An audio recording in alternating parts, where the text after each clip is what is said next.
pemerintah Pak, kami punya Pak Tua maksudnya. Sekda, dalam surat edaran kan batasnya hamil itu Sekda. Apakah Terkait dinamika hari ini Pak, apakah mereka tanggal 1 masih beraktivitas seperti biasa atau memang dirumahkan sesuai dengan surat yang ada? Ya, yang pertama substansi dari surat itu adalah arahan teknis. Yang pertama, yang kedua surat itu menunjukkan aspek kehati-hatian pemerintah untuk mencegah jangan sampai ada dampak yang lebih luas, yang lebih berat yang akan dialami oleh beberapa pihak. Salah satunya adalah tenaga kontrak daerah. Oleh karena itu, sesuai dengan mandat PMK 211 dan 212, hal penting harus kita selesaikan adalah segera mengeluarkan peraturan bupati atau peraturan kepala daerah yang tindak lanjut dari mandat PMK. Atas dasar peraturan bupati, baru semuanya jelas soal belanja dan anggarannya. Kalau sudah ada peraturan bupati, maka setiap OPD akan diberikan arahan terkait dengan kelanjutan dari tenaga kontrak daerah, baik dari sisi jumlah, pagu anggaran maupun metode pengangkatannya. Barangkali itu. Baik, Pak Sekda. Artinya berarti pertemuan dari pagi sampai dengan malam hari ini belum final. Terus bagaimana dengan nasib mereka? Ini kan sudah batas waktu terakhir ini Pak. Ya. Apakah tanggal 1 itu mereka masih aktif atau seperti apa? Itu yang kita Pak Sekda bisa jelaskan detail. Terima kasih. Ini sebetulnya finalnya adalah terbitnya peraturan kepala daerah, peraturan bupati. Hari ini adalah bagian dari dinamika yang sebagai bagian dari kedua lembaga memberikan informasi dan juga masukan untuk kita bisa menyiapkan peraturan bupati implementasi dari PMK 211-212. Dan sesungguhnya dari pagi sampai dengan malam ini ada beberapa hal yang sudah dicapai oleh pemerintahan DPRD. Hal yang pertama adalah kesepakatan DPRD terkait dengan 9 item belanja yang terdampak. Dan secara khusus untuk tenaga kontrak ada pemikiran bersama untuk mencari sejumlah anggaran untuk bisa memungkinkan tenaga kontrak bisa dikontrakkan kembali atau bisa dilanjutkan pekerjaannya sampai dengan bulan November.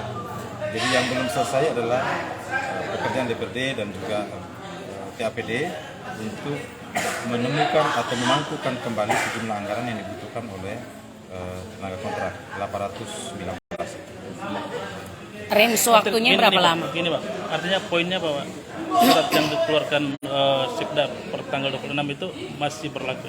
Masih berlaku. Surat itu sebetulnya prinsipnya bukan menghentikan, tetapi mengantisipasi dampak jangan sampai ada yang dirugikan ketika peraturan bupati belum keluar. Itu yang pertama. Yang kedua adalah memungkinkan ada ruang untuk bisa dilakukan model-model yang tepat sesuai aturan.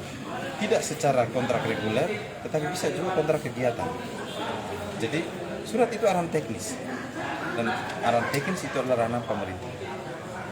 Sesungguhnya itu, dan tadi saya bersyukur lembaga DPRD sudah memahami itu. Saya kira itu.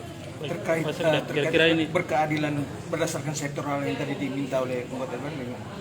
Kalau berkeadilan sektoral, yang pertama adalah ini, kalau saya memahami itu, yang pertama adalah besaran.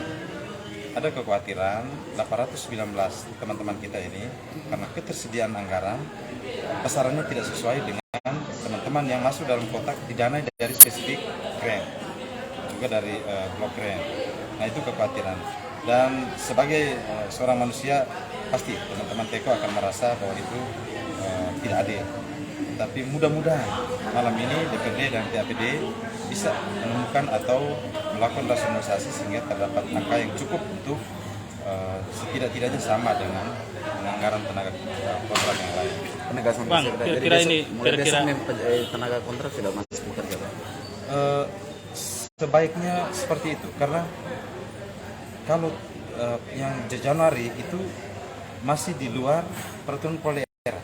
Jadi pengangkatannya sama secara reguler seperti tahun 2022. Tapi pasca peraturan kepala daerah itu beberapa model, bahkan DPRD itu akhirnya memahami, oh kadang-kadang tidak harus sampai dengan minta maaf, tidak harus dengan pengangkatan reguler. Jangan sampai pengangkatan reguler dia hanya 3 bulan saja. Tetapi kalau dengan kontrak kerja dia berada dalam kegiatan OPD, dia bisa keberlangsungannya sampai dengan November. Itu hal-hal teknis. Dan itu sejak pembahasan penyelesaian APBD 2023 seperti yang saya sampaikan tadi itu sudah lakukan. Komitmen pemerintah untuk menjaga keberlangsungan tenaga kontrak itu sudah terjadi dari 2023 penyelesaian APBD. Saya kira itu.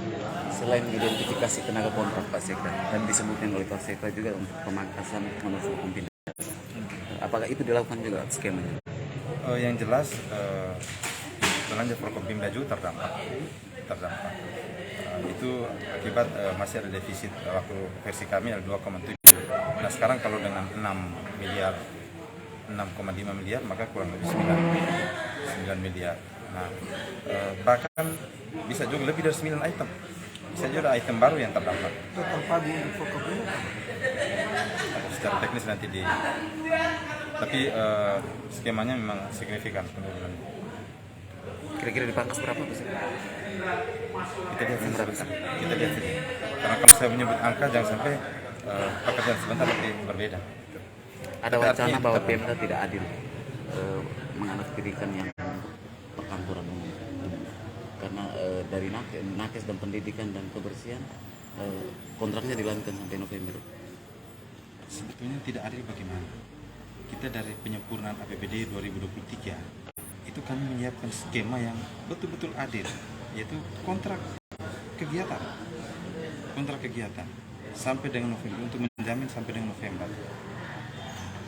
Jadi sebenarnya prinsip tidak adil itu adalah hanya karena memang pada saat pemberlakuan PMK 211212 ada sejumlah teman-teman kita yang terdampak. Nah itu saja. Dan bukan cuma satu item itu, ada banyak item lain yang 9 item lain yang terdampak.